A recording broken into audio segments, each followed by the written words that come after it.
Dick's 4 children say he was once the life of the party.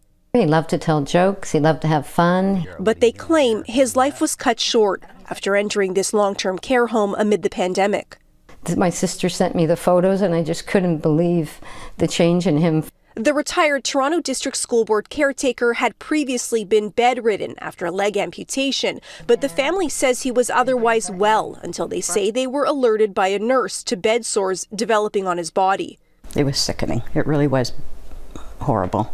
2 months after Bryan went into the home, he was taken to hospital. Because his toes were blue and he wasn't doing very well. When bandages were removed, the family says they were shocked.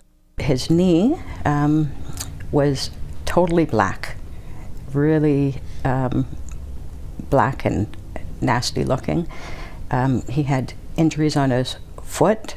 Bryan died shortly after, and the family is now suing, claiming he endured pain and suffering and the loss of enjoyment of his last days of his life as a direct result of the defendant's negligence. The Ina Grafton Gage home declined to comment given the matter is before the courts, but Global News obtained a copy of its statement of defense in which it claims that all material times it acted in a way that was reasonable, careful, and competent in accordance with accepted industry standards.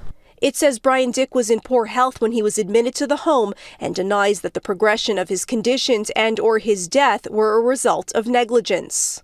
And you hear about bed sores, and which are often preventable. So to see it get to this level and to know that this poor man died in this manner is so traumatic. Following a complaint by the family, the Ministry of Long-Term Care investigated and determined the licensee has failed to ensure that the resident was not neglected by the licensee or staff. The ministry actually fined the home.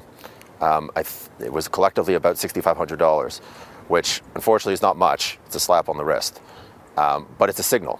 We miss our dad terribly, and to know that he went through this, the pain and suffering he went through is awful. And we don't want to see anybody ever have to go through that again. Karen Lieberman, Global News.